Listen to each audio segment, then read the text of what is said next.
UPSC 2023 mains GS paper 3 का discussion हो रहा है, जिसमें हम क्वेश्चन नंबर 2 को आज एड्रेस करेंगे, which is related to the economy.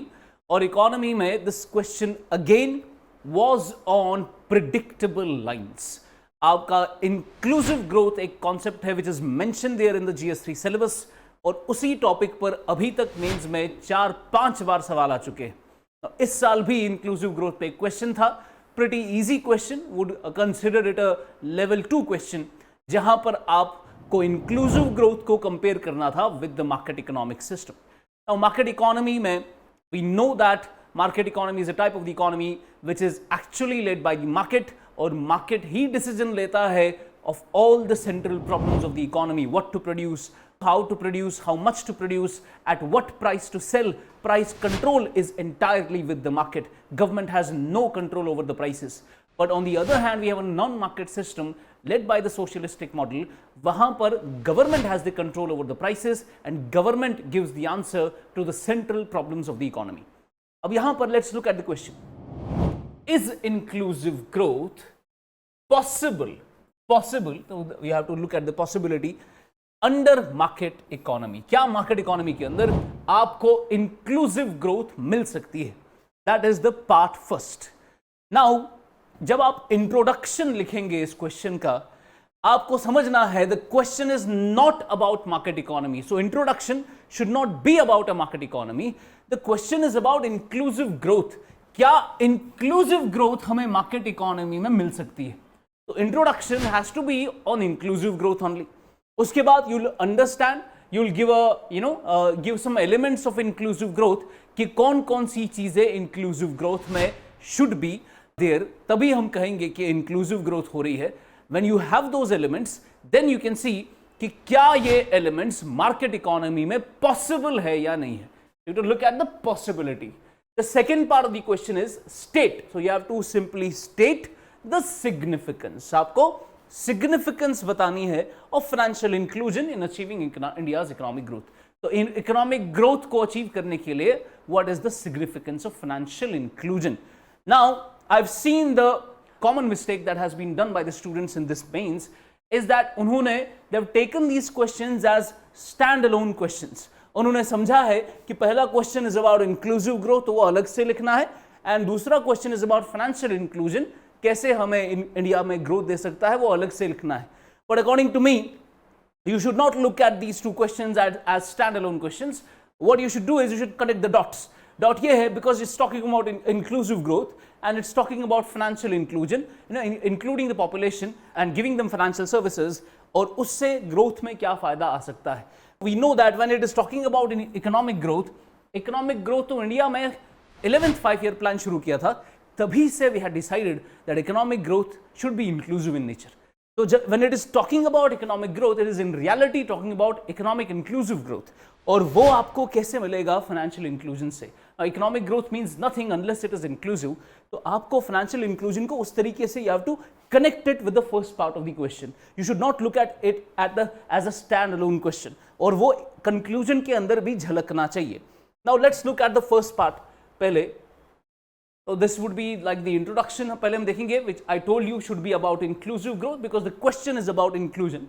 Then the part 1 अलग से, part 2 अलग से, we'll find some connection between the two, and then the conclusion. Now let's look at the introduction. When economic growth of a country, economic growth of a country benefits all the sections and creates employment opportunities, reduces poverty, it then becomes inclusive. तो inclusive growth का concept है, you have to include all the sections of the society, create employment opportunities for all, have some access to basic essential services for everyone like health, education, technology and finance. Likewise, reduce the poverty. जो lowest strata है society का, bottom most stratum, उनको ऊपर उठाना है. You have to grow with all the sections, then the growth will become inclusive. So it becomes a short introduction about the inclusive growth. Now inclusive growth के क्या-क्या elements है, फिर उन elements को we'll see whether those elements are possible under market economic model. Inclusive growth का सबसे पहला element is employment opportunities for all. आपको इकोनॉमी में it should be if you have inclusive growth, इसका मतलब इकोनॉमी में विदाउट इवन कंसिडरिंग कि कौन है, whether it is a skilled workforce और अनस्किल्ड वर्कफोर्स और एनीथिंग लाइक दैट, आपको देखना है कि इंक्लूसिव ग्रोथ जब इकोनॉमी में होगी then that means employment opportunities create होंगी for everybody in the society. So employment opportunities for all. Number 2 is access to essential services. Inclusive growth में you have to give access to health, to education, to finance, to technology, to access to essential services to everyone. So यहाँ पर भी you cannot exclude a particular section. उसके बाद अगर आपको grow करना है, you have to grow. The growth is only inclusive when it is a growth across all sectors. हम ये नहीं कह सकते आप इंडस्ट्रीज में अच्छा ग्रो कर रहे हो and that is inclusive. No, industries के साथ साथ it has to be inclusive of agriculture and services as well. And it should not only be a growth across all sectors, it should also be a growth across all regions. ऐसा नहीं कि मुंबई और गुजरात और south ही आपका grow कर रहा है और ऊपर का आपका नॉर्थ इंडिया पीछे रह गया. अगर आपकी ग्रोथ इंक्लूसिव है, it has to be inclusive of all regions. उसके बाद you have to have an inclusive growth which is environment friendly. Now, environment friendly में what is it that you are including into the growth? What you are including is the future generations. Why? Because the growth has to be sustainable. अगर आज आप grow कर रहे हो, you have to take care of the environment ताकि future generations भी grow कर सके. तो यहाँ पर you are including the future generations and making the growth sustainable. And finally, the growth has to give us social development of the vulnerable sections of the population. ये 5 elements है आपके inclusive growth के. You have the employment opportunities, access to essential services, growth across all sectors and regions, environment friendly growth and social development of vulnerable sections. Now, let's see whether it is possible under a market economy to achieve these 5 elements of inclusive growth. Talk about the first element, employment opportunities for all. We know in a market economy where there is no government intervention, where market decides everything on the basis of demand and supply, वहां पर people who are skilled, that is the skilled workforce, are actually employable. और जो unskilled laborers है उनको job कौन देगा market economy में? Because there is no role of the government. It is a laissez faire economy, pure market economy, जहां पर government की interference is just a mere limited to law and order and everything like that. Now, employment opportunities to all is not possible under a pure market economy. Why? Because you'll only give employment to people who are under skilled workforce. दूसरा है access to essential services.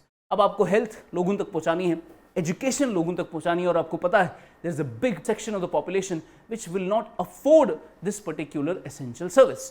So we know that those people who will not be able to afford it, they still need those services to sustain, to live, to exist. But उनको वो चाहिए, उनकी जरूरत है.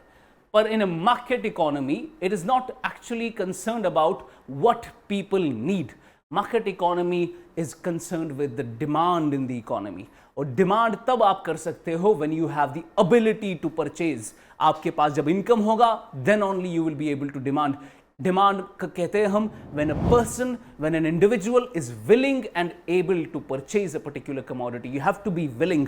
और जब तक आप willing नहीं है and you have to be able, जब तक आप able नहीं है, you don't have the level of income कि आप डिमांड कर सको, तब तक आपकी डिमांड इकोनॉमी में नहीं मानी जाएगी.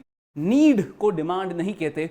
नीड तो जरूरत है आपकी, डिमांड का मतलब होता है willingness and ableness to purchase a commodity. Now in a pure market economy it is not concern about what people need. What is it concern about is what people demand. तो need का, because people need health, people need education, and if you are not able to pay for it, it will not be supplied by the market economic producers. तो ये भी possible नहीं हो पाएगा in a pure market system. उसके बाद in all sectors and regions, क्या आपकी ग्रोथ इंक्लूसिव ग्रोथ अगर मार्केट इकोनॉमी में आपको चाहिए, क्या आप सारे सेक्टर्स और रीजन्स में एक समान ग्रो कर सकते हो?